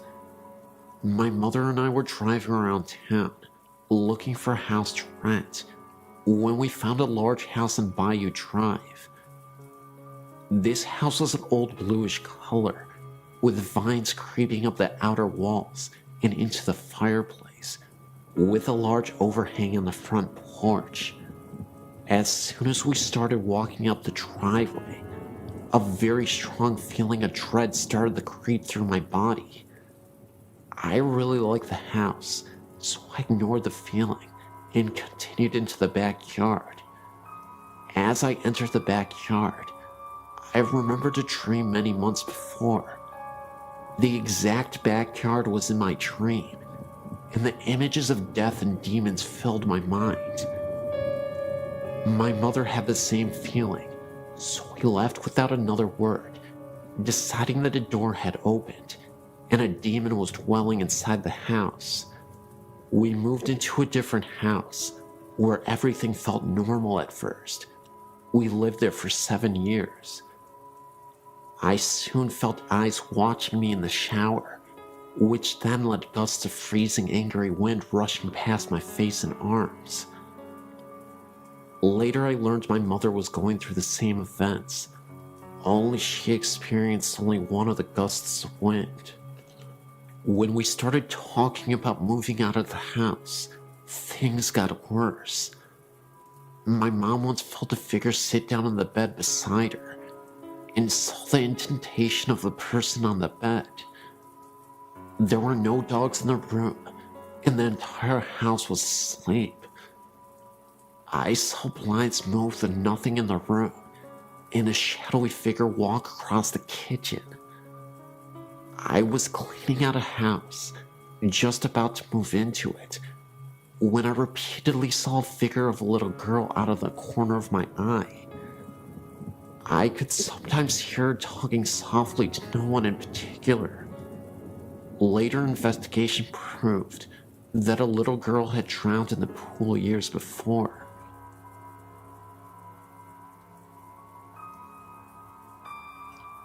I've had a lot of things happen to me in my life, from seeing eyes in the corner of my room to being slapped by something I couldn't see, so I'm very open to anything and everything that someone would think was weird or crazy. My mom, however, is not, so for her to tell me about what happened to her, I know it's true. I'm 28 now, and this happened a few years before I was born. My mom was an FHA teacher for 15 years, so she went to FHA meetings a lot. One night she was at a get-together for school, and it was getting late, and as she was getting ready to go, one of her friend's cars wouldn't start, so my mom said she would take her home. As they were driving, her friend and her were talking, not even thinking about how far out in the middle of nowhere they were. Finally, they got to her house, and my mom dropped her off and started home. It was a very calm night, and very dark, almost eerily calm. As she was driving down the road, she started to feel uneasy, so she tried to blow it off, until she turned down back road to the highway. I can't think of the name of the road right now, but I do know there was quite a few fatal accidents on that road because of how windy it is. So, as she was driving, she looked over and saw this thing running right beside her. It was as big as a cow, and its eyes glowed green. She got so scared, she stepped on the gas and was going 85 miles per hour. And the thing then disappeared. It was almost as if it was there like a flash, and it was gone. She never found out what it was, nor did she ever go down that road again. But she figured it might have been a banshee or something, after a long look at things. She has only had 2 things ever happen to her in her life that she definitely couldn't explain, and that was certainly one of them. The other was when she went to bed one night, when she was a teen. She just got into bed and looked over at her closet, and there was something that looked like a man floating with a glow around it coming at her. She ran and told her mom, and her mom told her it was nothing. So she went back to bed, and she saw it again, and ran out and slept on the couch for the rest of the night.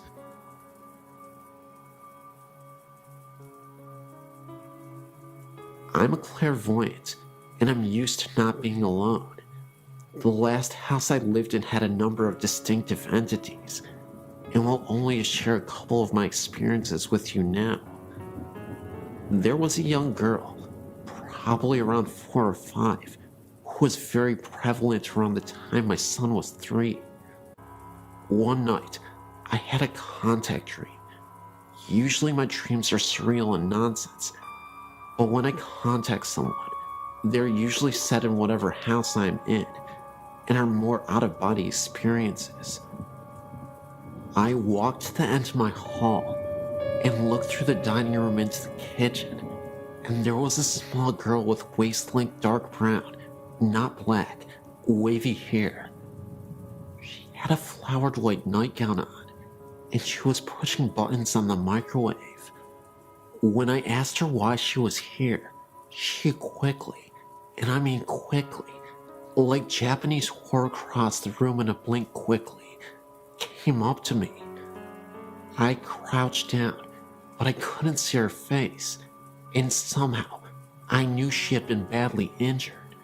Think gunshot wounds to the eyes and cheek, so I didn't want to see her face.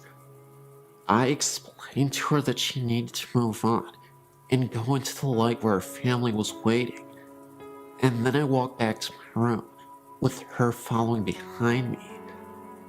I woke up, then went back to sleep, and a while later my son woke me up, halfways anyway, enough to answer him and kinda remember. And he asked me to tell the girl that she was not his sister and to leave him alone.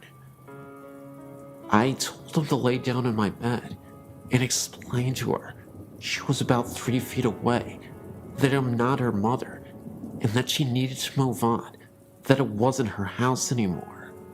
I thought that part was a dream when I woke up, until I realized my son was asleep beside me. The other very noticeable energy in my house was that of a woman who was very straight-laced and controlling. She would often sit on a window seat in my bedroom at night. My husband, who is a very skeptical man, would sit up in his sleep staring with closed eyes towards her and ask over and over, "Who is that? Who the heck is that?" Until I would tell him it's okay. Then he would lay back down. Well, this house was in Oklahoma, and every time there was a tornado weather outside, she would panic and really become agitated and very distracting to those who could sense her. So I'd have to calm her down and watch the storm. When my alarm clock didn't go off, she would bang loudly on the window in time for you to get to work, the only nice thing she would do. But when we were moving out, she really flipped, stirring up whatever else was there, so in the middle of the night, I would hear floor shakings and bangs from completely empty rooms. Tape would be peeled off boxes and placed across the room. Things would be removed from boxes overnight and put in different rooms, like books stacked in the middle of the kitchen after they were packed, and sounds of the TV coming on after it had been unplugged and wrapped in protective sheeting. All in all, it was not a very fun move, especially when I was alone the last 4 weeks of packing, and she kept opening the valve on my air mattress at 2 a.m. My new house is nice, but I keep hearing a little boy talk to me from a corner of my bedroom. Oh well, I guess.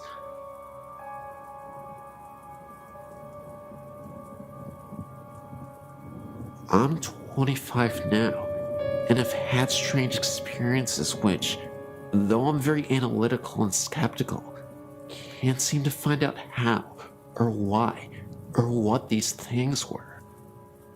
I will tell each encounter as simply and as accurately as I can. I used to live in Stockton, and my house was built around 1910 to 1912. I was an only child, and my parents were very busy doing their own things. I may have had an overactive imagination, but I don't believe so, because what I saw was too clear and not vague and reinterpreted by my brain. The sliding redwood doors that separated our living room from the dining room began to shake before my eyes, as if it was locked and someone wanted in. I got up and walked around to the other side, thinking it was my cat, but I didn't see her paw, and she never shook the doors, just nudged them apart. I walked around to the other side of the doors to the kitchen. All the lights were off, and I saw no one. I felt very scared suddenly, and went to bed, closing my door. Another time I was laying in bed, and my mother was on her hands and knees sniffing the floor. A bathroom connected our rooms, and I assumed she had begun sniffing in the bathroom. I asked her what she was doing, and she replied, "Your father and I smelled rotten blood." I can't remember what happened first, but I saw a clear apparition in my living room as I tied my shoes. A man dressed in black with a top hat and coattails, had a cane with a black long beard, walked briskly through the living room, and disappeared. I had a dream that I pulled the back out of the carpets in my parents' bedroom and saw blood stains. I don't know if she was moving them. She denies it still to this day, but I know I wasn't moving them because I was determined to find the truth. The board told this story. A married couple named Mark and Melissa Twain lived in the house with a woman's sister. One day, in jealous outrage, she killed them both in the room with a shotgun. I thought it was very fishy the wife had my name, and the husband's name was Mark Twain. Like I said, my cousin says she didn't make the Ouija tell the story. I was under the house one day, bored and playing around, when I found a small handful of large blast bullet casings. Not as large as a shotgun casing bullet, I don't think. Other things have happened. I heard a knock on my door late at night. One huge knock, but I was too scared to open it. I told my father in the morning, and he got very angry and shouted at me that I was too stupid. I don't know why that angered him. I surmised the knock was from my dog changing lying positions on the porch. Once a baby bottle just sitting on the counter just seemed to be thrown in the floor. My father said it was because I stomped into the kitchen, perhaps. But the powerful way it fell, I doubted it. I was never able to tear my parents' carpet, or find any information on the house that could point me in any direction. Though I did get all the paperwork on who owned the house, and no name Twain ever owned the house. My aunt, who claims to be a psychic, came over to the house and said that several ghosts live here. That was something I didn't hear myself. Another family member told me that. The house, which was always a bit odd, had a stained glass window on the front, not very large. It was of a cross. Later in life, I was in high school, living with a friend. I was trying to go to sleep and heard someone say my name very clearly right next to my ear. I got up and asked my friend what he wanted. He was in my grandmother's room, which they shared. "I didn't call you," he said. The voice didn't sound like his voice. It had a lisp, as was very girlish sounding. We went to the house in the Delta, abandoned and run down, as well as vandalized. I walked ahead of everyone, always ready to take on whatever. As I walked past a bush, these birds just exploded from it. Before, I heard no bird song, and they surprised. The house was elevated with a basement that had openings for water to flow through. Everything was pretty much ruined. A door opened nowhere, as the staircase had been brought down. It felt like a cemetery, not in a morbid sense, just so quiet and hollow. We went to the basement, where trash was everywhere. On the door, which had been removed then, placed back up, was a crude black painting of a devil or satyr. Being mischievous, I took a wooden bed frame topper. It was painted brown with a carved flower on each side, and it was painted red as well. After I took it home, that's when I heard the voice. My room was cold, and I saw something in the garage, and I had a really weird nightmare. The kitchen was being renovated, so we had to wash and get dishes in the garage. I went out to get a cup and felt very nervous in there. As I was walking to leave, I heard a loud boom in the wall to my right. I looked, not too long, but long enough, and this will be a very hard to explain situation and sound crazy, but this energy waved and glistened in the shape of something human, turned its head and looked at me. I ran out, scared for my life. I'd never been so scared. I took the bed knob back, and nothing happened like that again. The site has long since been destroyed. I'm not sure what any of this means, but I do know one thing for sure. I experienced it.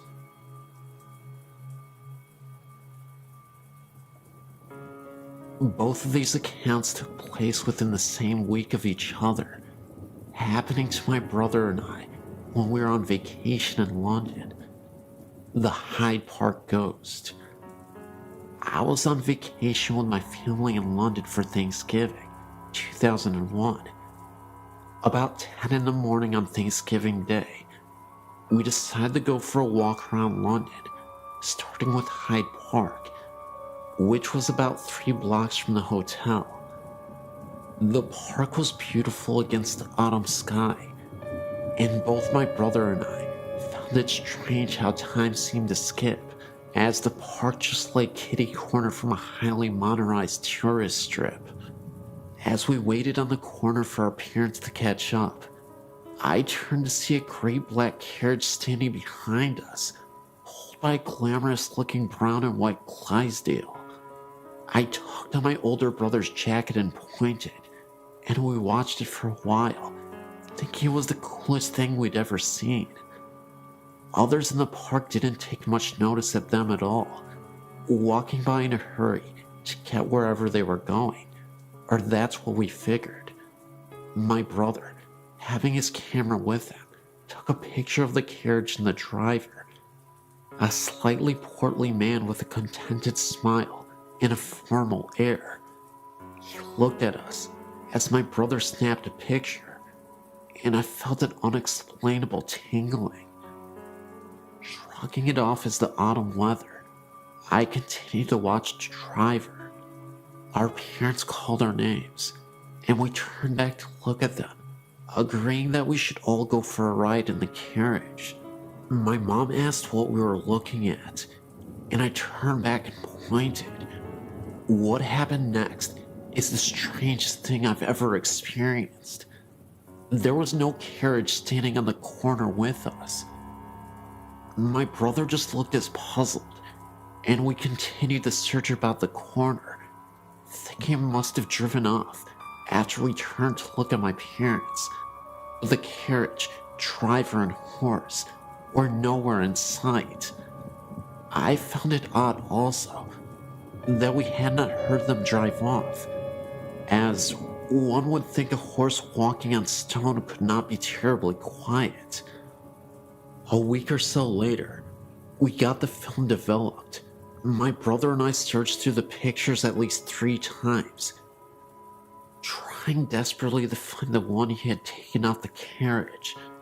But though all the exposures from his camera were present, we could not find the one of the gleaming black carriage, Mary driver, and the magic Clydesdale. We did, however, find a startling shot of the corner it had been on, with a little glowing orb just right center. My brother and I prickled. The real start, however, did not come until about 2 days after that, when I was reading a book about the ghost of London I'd picked up at the Tower of London for some light reading. I felt the same familiar prickle as I read about a popular ghost in Hyde Park, that of a man driving a gleaming black carriage pulled by a huge brown and white Clydesdale. The shadow in the chapel. A few days after walking in Hyde Park, my brother and I were wandering quietly through Westminster Abbey, enjoying the sights. We walked into the chapel that was open and sat for a moment, waiting for our parents to catch up. While we were there, he said he smelled something burning. I sniffed the air, recognizing the strong smell of incense. We looked around, not seeing anyone else in the chapel. My brother poked his head out the door, and he looked around, informing me that no one was there, and no one was burning anything nearby. Thinking this was strange, but not terribly creepy, we hung around in the chapel a while longer, chatting quietly. Our conversation was broken, however, when we heard someone chanting from in front of the chapel.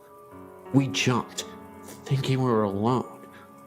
I looked up towards the front, certain we had been alone. The chanting continued in a foreign language I didn't understand. My brother, a Latin student, said later the chanting was a prayer or something. We stood there, watching the front of the chapel, looking around for anyone who might be chanting. I nearly fell over when I saw someone flicker to my left, a figure wearing a dark robe and moving slowly, walked in front of us at the head of the chapel. I remember taking a sharp step backward and falling into my brother when, after a moment's reflection, the being looked up and straight ahead. We couldn't see its face as its profile was towards us, covered by the robe's hood. That didn't matter, however, as in an instant, the being was gone. There was no more chanting, no smell of incense, nothing but me being supported by my pale and terrified-looking brother. We didn't know what to think, neither of us thinking too much of ghosts before, but neither of us could really explain it. One minute, someone standing right in front of us, and the next minute, it was gone, completely and utterly gone, not a trace of it.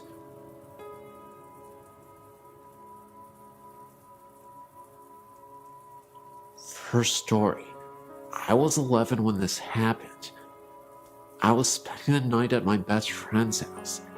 It was a pretty Victorian house. It still had the original barn. It was in the back. But anyway, one night we were staying up well past our bedtime, down in the living room, watching TV and talking. Well, our room, which we were supposed to be in, was directly over the living room. Well, we were sitting there, and all of a sudden, we heard what sounded like something being dragged the length of our bedroom. It was something heavy.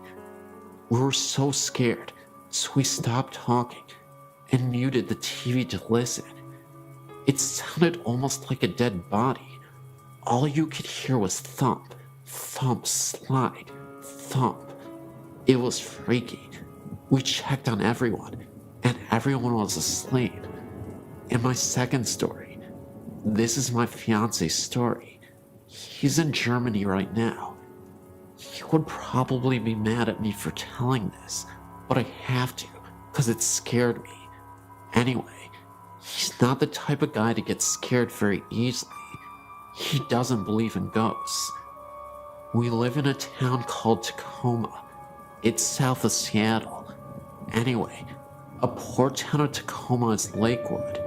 In this town is an old insane asylum that was torn down about, guessing, 30 years ago, and then rebuilt across the street. Go figure. It's called Western State. My fiance and a couple of his friends went to the hospital for the fun of it. The ruins are still there. They were down in the basement, which also happens to be the boiler room. They were walking down there and came around a corner and saw a bunch of bugs and such. They figured a bum was staying down there. As they turned to leave, Dave is a pretty small guy, so he got pushed to the back. As he was about to leave himself out of the window, he felt someone tap him on his shoulder and heard someone whisper something to him. He figured it was the bum, so he turned around, but there was nothing there. He freaked out because it was a split second that he'd heard something and felt the tap. So he started screaming for his friends to come and get him. His friends had to pull him out of the window because he was freaking out the whole time. A third story. I was sleeping one time in my bedroom, and it was like 3 o'clock in the morning, and I suddenly woke up because I had the feeling that someone was in the room with me. I had my own room at the time, and it was pitch black in my room, but I looked in the corner where my door was, and I could just barely make out the outline of a man. He was just standing there and watching me. I couldn't breathe or think. I just stayed there for about 2 minutes, trying to figure out what to do. I finally got the balls to reach over and yank on the lamp. When I did, nothing was there. Fourth story. Me and my sister were at my grandma's visiting, and recently, my uncle had passed away in the house. He had gone missing for about 2 weeks. My grandma didn't think anything of it, because he did that sometimes. She went in his room looking for something, and there he was, lying on his bed, half decomposed. She said it took forever to get the smell out. On my grandma's TV was a plastic face with a flake flower in it. The TV was off, and my grandma was at work, so me and my 2 sisters was sitting around and talking. I believe we were talking about my uncle, when all of a sudden, the vase went flying off the TV. When I say flew, I mean flew. It flew like 5 feet. We all stopped and decided to go to bed. Fifth story. I was spending the night at my best friend's house. I was like 15 or something. My godmother had just told us to go to bed. We were just getting ready for bed when I hear my godmother yelling at me to get my butt in bed. I came out of my best friend's room and said we were. She then proceeded to tell me that she had seen me in the reflection in the window walk by from the stairs to the kitchen, but the room we were in was right next to where she was. Freaky. The sixth and final story. I was babysitting my nephew one night. I was sitting on, listening to music and relaxing, when I heard my sister laugh. Thinking that was weird, because I hadn't heard them come home, I got up to check. There was no one there. I know my sister's laugh. About 30 minutes later, I heard my sister cough. Again, I got up to check. Nothing. I don't know much about this house. I've only been here about 8 months. It's my brother-in-law's house. This house is kinda weird though. When all sounds have died down, you can hear clicking, and sometimes even what kinda sounds like walking sounds. I sleep with my door open, so I'd hear if my sister had opened her door. But they're like soft walking sounds. odd. Anyway, I have tons more stories. I'm a very strong believer in ghosts. So if you want to hear more stories, just email me and let me know. Hey guys, happy Halloween. I hope it's the greatest Halloween in the history of humanity. Anyway guys, I don't know if you could tell on my vocal cords right now, but they feel really strained and I feel like my voice is closing up, my throat at least, and I just don't feel really good at all, but I don't know why I'm feeling bad on and off every other day, but I wanted to make a video out initially, but I figured this compilation was as good as it was going to get, and I really sincerely apologize for that. But I got something out for you guys nonetheless, and I hope you give it the support it deserves. I hope you give it a like. I hope you comment and just enjoy the video because it's Halloween, and I was planning on getting something out, but I feel like I failed you guys in a way, but that's okay. Anyway, take this video as a consolation. I love you guys, and I'll see you in the next video.